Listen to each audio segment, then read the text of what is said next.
Kita juga memiliki sumber-sumber alam yang sangat besar. Aneh kita berbicara, ya, Presiden Lula dan saya mengatakan aneh, hubungan dagang kita masih relatif kecil. Jadi ini kita ingin tingkatkan. Terima kasih rekan-rekan sekalian. Alhamdulillah saya tiba kembali di tanah air setelah lumayan, ya, kalau tidak salah 15 hari saya pergi lama, dan berarti alhamdulillah apa yang kita hasilkan cukup bagus.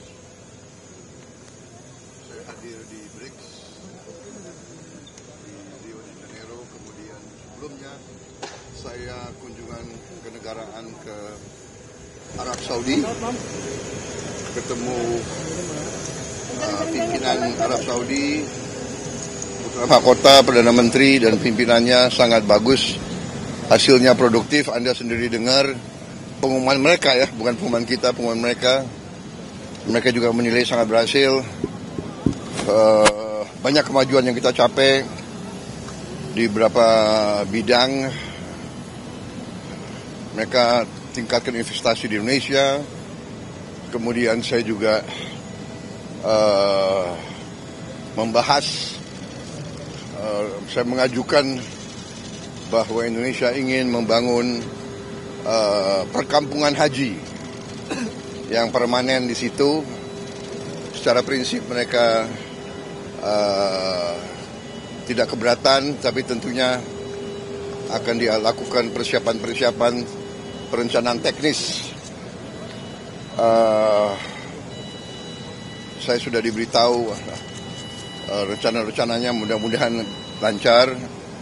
Di beberapa bidang kita juga sangat erat kerjasama dengan Arab Saudi, dengan negara-negara saudara-saudara kita di Timur Tengah, Mesir, Arab Saudi, Emirat Arab, Qatar, Yordan, sangat-sangat sinkron kita. Kemudian BRICS tentunya kita juga diterima sebagai anggota. Sesudah itu saya kunjungan resmi ke Republik Federasi Brasil, ya, diterima Presiden Lula dengan baik. Brasil dan Indonesia sama-sama negara sangat besar, memiliki hutan tropis yang sangat besar, bisa dikatakan paru-paru dunia. Kita juga memiliki sumber-sumber alam yang sangat besar. Aneh kita berbicara, ya, Presiden Lula dan saya mengatakan aneh, hubungan dagang kita masih relatif kecil. Jadi ini kita ingin tingkatkan.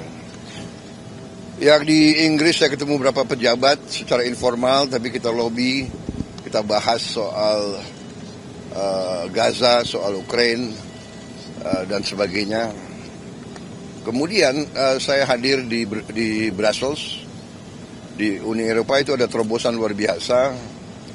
Setelah 10 tahun perundingan alot, akhirnya kita mencapai kesepakatan Indonesia dan Uni Eropa akan masuk ke dalam apa yang disebut CEPA, Comprehensive Economic Partnership Agreement, yang itu sama dengan Free Trade Agreement.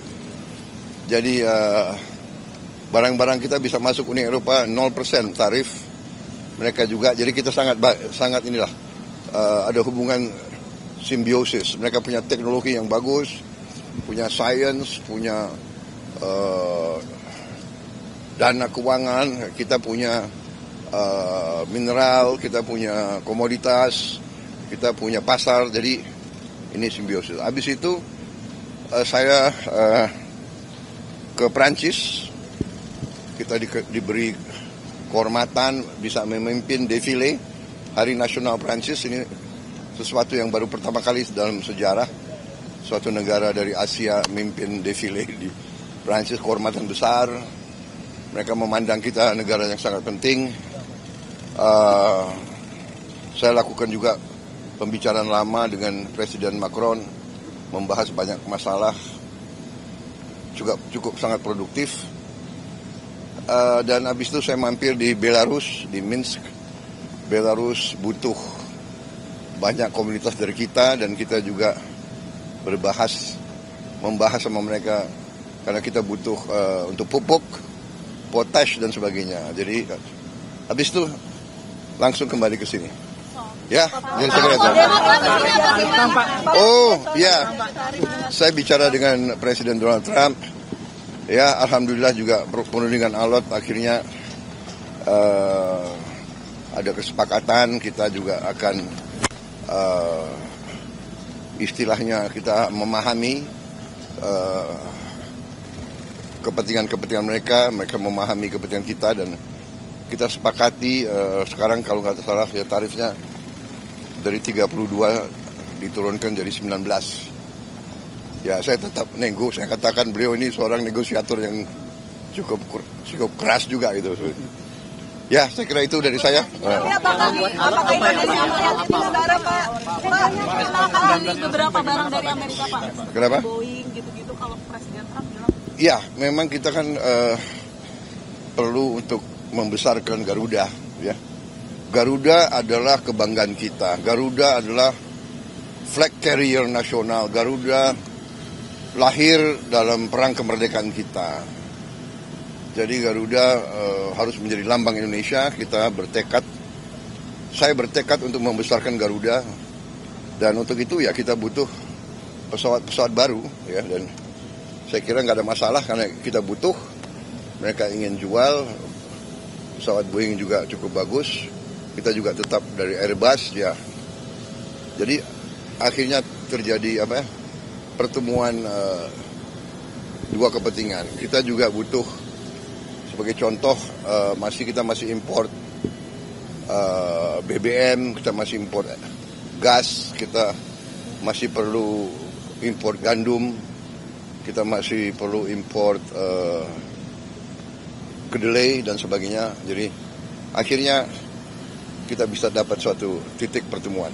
Pak, tapi apa dari Amerika ini masih akan dinegosiasi lagi nggak Pak? Dari defisit gimana Pak? Ya, kita terus akan namanya hubungan dagang itu terus-menerus kita negosiasi, ya. Ada rencana kunjungan ke sana Pak? Kemana? Ke Amerika kunjungan Pak? Beliau katakan mungkin sekitar September Oktober. Ya. Bapak ke sana, Tapi saya agak ngeri kalau diajak main golf. Golf saya jelek sekali. Saya harus les privat golf.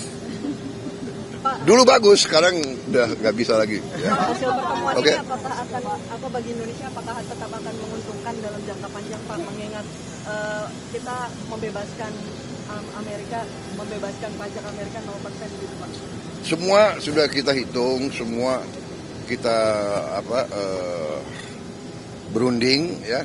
Kita juga memikirkan yang penting bagi saya adalah rakyat saya. Yang penting saya harus lindungi pekerja-pekerja kita. Walaupun kita juga punya sikap, ya. Ini tawaran kita nggak mampu memberi lebih. Tapi yang penting bagi saya pekerja-pekerja kita aman, dan saya sangat optimis ekonomi kita dalam kondisi yang kuat, kondisinya bagus, ya kan. Jadi apapun terjadi kita akan kuat. Terima kasih. Kenapa? Ya, kalau puas ya 0%. Oke.